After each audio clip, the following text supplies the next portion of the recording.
Hi everyone, it's Wednesday, time for Wisdom Wednesday. Hope everyone is doing well and you had a great Thanksgiving. And we are looking into the Christmas season and things will probably get fairly busy and hectic. So thought I would just cover a couple of things today. The first is just a real quick update on the Omicron variant and what we know so far, which is very little, but we do now have a case here in the United States, and it's likely that this is going to be a fairly infectious mutant of the coronavirus. And however, what we're seeing so far is that the illness tends to be fairly mild, not a lot of significant upper respiratory symptoms, mostly fatigue and headaches, and fairly mild, lasting 2 to 3 days. And we will see as we have a little more time to study this and to observe. Hopefully this would be something that if it were a very mild illness, if it were to spread rapidly, that is not necessarily a bad thing at all. Let it run through just like a normal cold virus through the season and perhaps just be done with this. That would be so great, wouldn't it? Anyway, at this point, we still are it's very early in our discoveries and in our evaluation of this particular variant. So as we continue to just be mindful of our immune system and our observations of trying to continue to do some social distancing and wearing masks. Hopefully this will be something that, if it is a very mild thing, will run through the population quickly and hopefully be a very limited problem for any of us. My plan today also was to discuss a little bit about peptides. I have been attending some meetings recently and doing some studies recently on peptides, and wanted to share a little bit with you about what I'm learning. Peptides have been around for a long time. In fact, the first peptide that we know about that you all have heard of is insulin. The body makes peptides. Now, peptides are sequences of amino acids. And if they're less than 50 amino acids, which are building blocks for proteins, then it is considered a peptide. If it is greater than 50, it is considered a protein. But our bodies have over 7,000 different peptides in our body that we make, and these are signalers. They have to do with cellular function, cellular repair, cellular signaling, and modulation of what is happening from a chemistry standpoint in the body.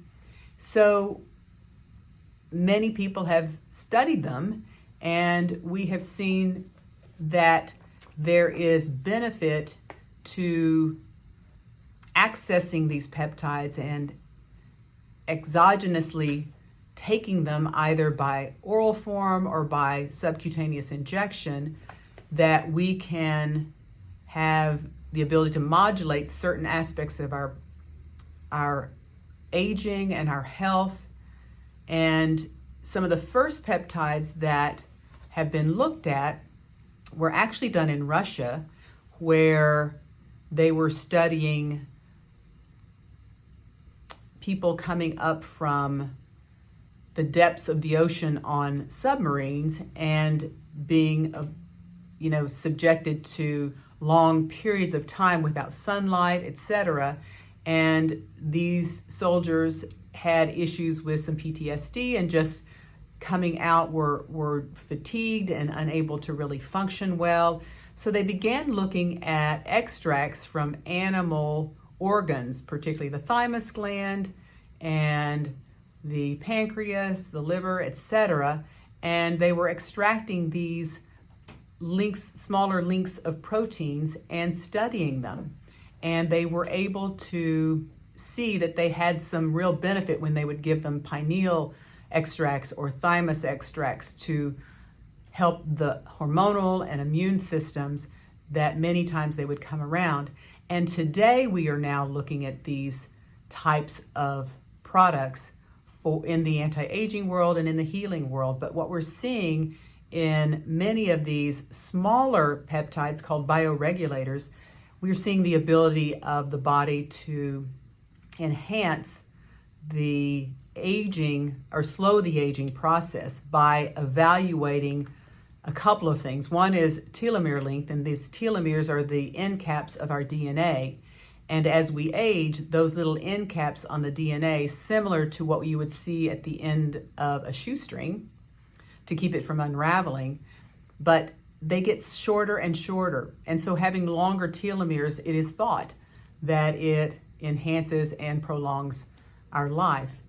The other thing that they are able to see is our DNA and how, as we age, small little carbon groups with hydrogen on them called methyl groups are on the DNA. So methylated DNA increases as we age, and we are able to see with some of these peptides the changes such that there's less methylation, and therefore biologic aging would be lower. So these are really intriguing things to think about. One of the most commonly used peptides today for sexual dysfunction is one called PT141. And just wanted to give you a little bit of some insight on that one. And then as the weeks go on, we'll talk about some other peptides that perhaps will be interesting to some of you. And again, most of these are injectable, and we can teach you how to do that. You have to hydrate up these powders, and then you draw off a small amount in small tuberculin or insulin syringes. These are very tiny needles, so there's really not a lot of pain or real true art form to this, but you do need to learn how to do this. But PT141 is called Bromolonatanin, and Bromolonatide, and it is a peptide that can be injected a couple of times a week or every 3 days, and it also can be used prior to intercourse, but it does seem to help with female sexual dysfunction as well as erectile dysfunction, so has benefit for both men and women. And because of the way it works, it doesn't work like, say, a Viagra for men, and it doesn't really work like testosterone for women either. It works centrally, and it was discovered because the original peptide that was formulated was used for tanning. So with this peptide, you might notice that your skin gets a little darker on its own without sunlight, just by affecting the melanocytes. But the side effect of that particular peptide, the original peptide, was a significant amount of nausea. And so it was reformulated 30 or 40 years ago to what we have today, this PT141. And with this, they began trials in 2000 and found that it helps with enhancing sexual desire as well as erectile dysfunction. And it is utilized as a regular source of injectable, but also can be used prior to intercourse for both men and women. So if you're interested in learning a little bit more about PT141 and its uses and how we can try to help with any types of sexual dysfunction, please let us know. The side effects are nausea and can be quite mild to moderate.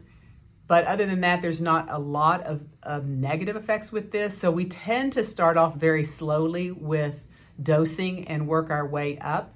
And because that's the last thing you really want to have to experience where sexual function is concerned. So just so you know, we tend to go low and slow with that.